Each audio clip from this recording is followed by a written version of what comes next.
Hello, dear viewers, and a very warm welcome back to the channel. It's wonderful to have you join us once again as we delve into the latest developments within the world of the British royal family and their associated endeavors. Now, if you follow royal news closely, or perhaps you have a keen interest in the charitable work undertaken by members of the family, then today's story is one you absolutely won't want to miss. We're focusing on Sentebale, the important charity co-founded by Prince Harry, Duke of Sussex, back in 2006 alongside Prince Seeiso of Lesotho. It's a charity dedicated to helping vulnerable children and young people in southern Africa, particularly those affected by HIV/AIDS, poverty, and inequality. A truly noble cause, I'm sure you'll agree. However, recent events have brought Sentebale into the spotlight for reasons beyond its commendable work. Today, we have a rather significant and somewhat surprising update concerning the leadership at the very top of the organization.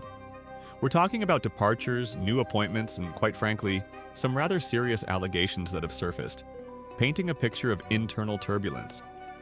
It involves Prince Harry stepping away from a key role, and the arrival of an individual with notable connections to his brother, the Prince of Wales. So, grab yourself a cup of tea, settle in, and let's unpack this complex situation together. We'll look at the facts, the context, and the potential implications for this vital charity.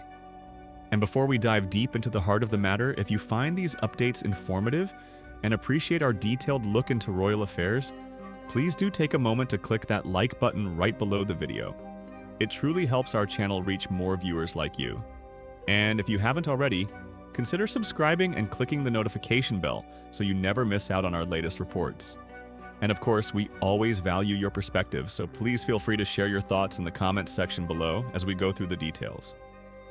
All right, let's get started. The central piece of news revolves around a significant change in the Board of Trustees for Sentebale. Recently, official records confirm that Prince Harry, the Duke of Sussex, has formally stepped down from his position as a trustee of the charity he helped bring into existence. This is, in itself, a noteworthy development, given his deep personal connection and long-standing commitment to Sentebale's mission. But the story doesn't end there. In fact, the timing and the nature of his replacement have raised more than a few eyebrows and sparked considerable discussion among royal watchers and charity sector observers alike.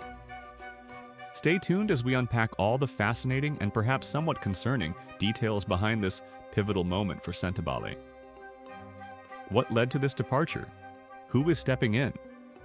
And what does this mean for the future of an organization intrinsically linked to the Duke of Sussex? So let's break down the sequence of events and the key players involved. The who, what, when, and why of this unfolding situation. Who is involved? Primarily, we have Prince Harry, the Duke of Sussex, co-founder and now former trustee of Sentebale. Then there's the newly appointed trustee, Mr. Ian Rawlinson. And crucially, there's the current chair of Sentebale's board, Miss Sophie Chandauka. What happened? Records filed with the relevant authorities show that Prince Harry officially ceased to be a trustee of Sentebale. Simultaneously, on the very same day, Mr. Ian Rawlinson was formally appointed to the Board of Trustees. When did this occur? These changes were officially registered and took effect on March 25th of this year. The public confirmation followed shortly after, bringing this transition into the open. Why is this important? This is where the situation becomes more complex and requires deeper examination. Prince Harry's departure isn't just a routine administrative change. Reports suggest it stems from significant internal friction within the charity's leadership. Furthermore, the appointment of Ian Rawlinson is particularly notable due to his known association with Prince William, the Prince of Wales. Mr. Rawlinson previously served as the chairman of the Tusk Trust, a highly respected conservation charity with which Prince William has been deeply involved for many years, serving as its royal patron since 2005. This connection inevitably invites speculation, fairly or unfairly, about shifting dynamics and influences, especially given the well-documented distance between the two royal brothers in recent years. Let's delve a bit deeper into the reported reasons behind Prince Harry's decision to step down. According to sources cited in reports, particularly those emerging around the time the news broke, the Duke's resignation wasn't an isolated event. It's understood that he resigned in a gesture of solidarity with several other trustees who had also recently left the board. Their departures were reportedly triggered by escalating tensions and disagreements with the chair of the board, Miss Sophie Chandauka. Now, who is Sophie Chandauka? She is a prominent Zimbabwe-born lawyer and businesswoman who took over as chair of Sentebale in 2020. Her appointment was seen at the time as a positive step, bringing strong corporate governance experience to the charity. However, it appears that her tenure has not been without significant challenges. The situation escalated dramatically when Miss Chandauka herself made a series of very serious accusations regarding the state of Sentebale's leadership and governance prior to and possibly during her initial period as chair. Speaking candidly in an interview with the Financial Times, she didn't mince her words. She alleged significant problems within the organization, citing issues such as weak governance, abuse of power, bullying, and even discrimination. These are incredibly weighty allegations for any organization, let alone a charity operating under the banner of royal patronage. Such claims, if substantiated, point to a deeply troubled internal environment and raise serious questions about the management culture and oversight within Sentebale. It suggests a period of profound internal conflict, the full details of which may still be emerging. The departure of multiple trustees, including the co-founder Prince Harry, against this backdrop certainly lends credence to the idea that significant disagreements were taking place at the highest levels of the charity. One can only imagine the difficult position this placed Prince Harry in. Having co-founded Sentebale with Prince Seeiso out of a shared desire to honor their mother's legacies, Princess Diana and Queen Mamohato Bereng Seeiso respectively, and to make a tangible difference in the lives of vulnerable children, witnessing such internal strife must have been deeply concerning. His reported decision to resign in solidarity suggests a fundamental disagreement with the direction or handling of these internal issues under the current chair's leadership, siding with those who felt compelled to leave. This wasn't just stepping back, it appears to have been a principled stand amidst turmoil. But Ms. Chandauka's comments to the Financial Times didn't stop at internal governance issues. She also made some striking observations about the impact of Sentebale's most famous co-founder, Prince Harry himself.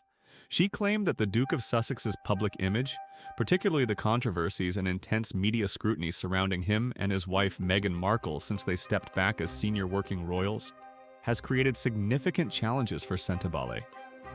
According to Ms. Chandauka, this public profile has negatively impacted the charity's ability to attract a diverse range of potential donors. The implication seems to be that association with the Sussexes, while potentially opening some doors, might be closing others, perhaps among more traditional philanthropic circles or those wary of the controversies reported in the media. Furthermore, she stated that recruiting top-tier senior executives has also become more difficult for the same reasons. Perhaps her most pointed comment, as reported, was her description of what she perceives as the organization's single biggest risk. She allegedly stated that this risk is being intrinsically tied to the controversy surrounding its royal patron, referring, of course, to Prince Harry. This is a remarkable statement from the chair of a charity about its co-founder and, until recently, its most high-profile supporter. It suggests a belief within the current leadership, or at least from the chair's perspective, that the connection to Harry, once perhaps its greatest asset, has become a liability due to external factors surrounding his personal life and public standing. This adds another layer of complexity to the situation. Is the internal conflict purely about governance and management styles? Or is it also intertwined with differing views on how the charity should navigate its association with Prince Harry in the current climate? It's a difficult balancing act for any organization linked to a high-profile and sometimes polarizing figure. To fully appreciate the weight of these developments, let's take a brief step back and remember the origins and purpose of Sentebale. Founded in 2006, its name means "forget-me-not" in Sesotho, the language of Lesotho. It was chosen in memory of both princes' mothers and serves as a poignant reminder of the charity's core mission, to ensure that the most vulnerable children in Lesotho, Botswana, and Malawi are not forgotten. For years, Prince Harry was the driving force behind Sentebale's public profile.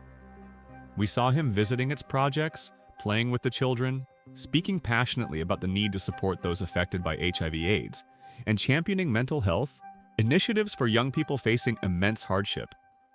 His commitment seemed deeply personal, rooted in his own experiences and his time spent in Lesotho during his gap year. He often spoke of Africa as a place where he felt he could be himself, away from the pressures of royal life. Sentebale was a tangible expression of that connection.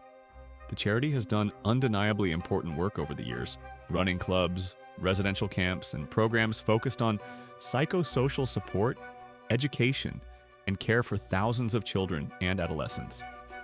It is aimed to give them the tools and confidence to overcome the stigma associated with HIV and to lead healthy, productive lives. Its work is vital in a region still grappling with the devastating impact of the AIDS epidemic and extreme poverty. Now let's consider the arrival of Mr. Ian Rawlinson more closely. As mentioned, he chaired the Tusk Trust from 2013 to 2020. Tusk is a highly regarded organization focused on wildlife conservation, community development, and environmental education across Africa. Prince William has been its royal patron since 2005 and has been instrumental in raising its profile and supporting its fundraising efforts. He regularly attends Tusk events and speaks eloquently about the urgency of conservation.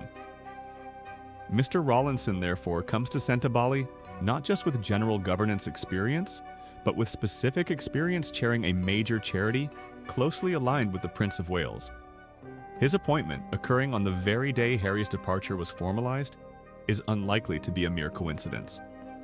It signals, at the very least, a move towards bringing in leadership perceived as stable, experienced, and perhaps less entangled with the specific controversies highlighted by Ms. Chandauka regarding Prince Harry. Whether it also signals a subtle shift in influence or alignment within the broader network of royal-associated charities is something observers will be watching closely.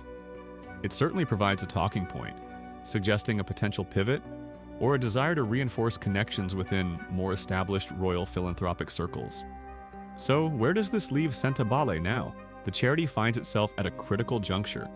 It has lost its co-founding figurehead from the board amidst reports of serious internal conflict and allegations of misconduct within its leadership structure.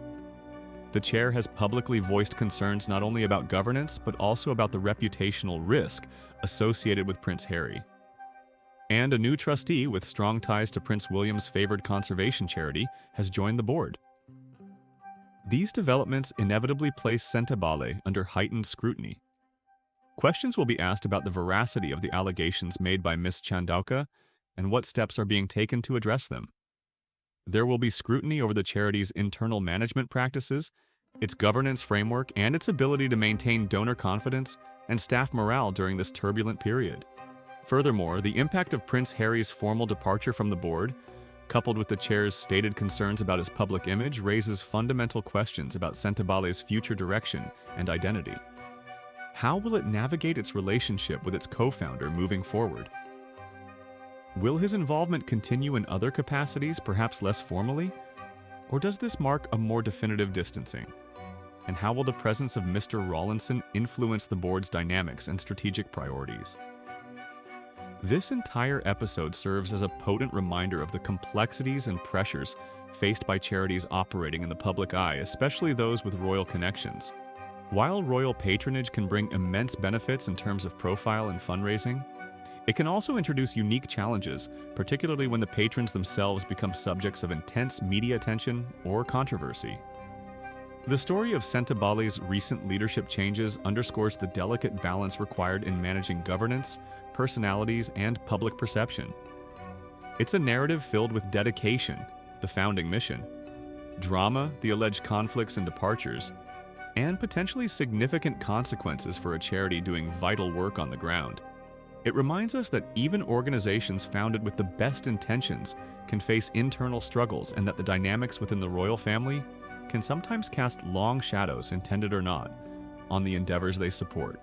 Moments like these, with their blend of personal dynamics, institutional pressures, and public scrutiny, are indeed what often keep the world captivated by the ongoing story of the royals and their wider impact. This is certainly a situation we will continue to monitor closely here on the channel. The well-being of the children Sentebale serves remains paramount, and one hopes that these leadership challenges can be resolved effectively to ensure the charity's important work continues unimpeded. Now, I'm incredibly interested to hear what you think about all of this. It's quite a turn of events, isn't it? What are your initial reactions to Prince Harry stepping down from the Sentebale board under these reported circumstances? Do you think the appointment of someone associated with Prince William's Tusk Trust is significant? What might it signify in your view? And what about the claims made by the chair, Sophie Chandauka, regarding governance issues and the impact of Prince Harry's public image on the charity? Do you find merit in her concerns, or do you see it differently? How do you feel about the future of Sentebale amidst these changes?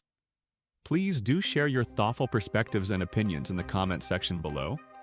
We genuinely value reading your insights and facilitating a respectful discussion among our community of viewers.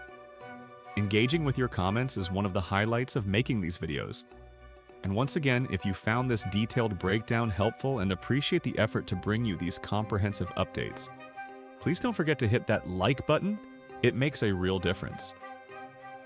If you're new here or haven't subscribed yet, now is the perfect time to do so and click the notification bell, ensuring you stay informed about future royal news and analysis.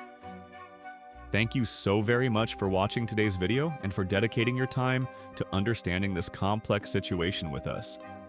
We truly appreciate your viewership and support. We hope you found it informative and thought-provoking. We'll be back soon with more updates and engaging stories from the world of the royal family and beyond. Until then, please take care, stay safe, and we look forward to seeing you in the next video.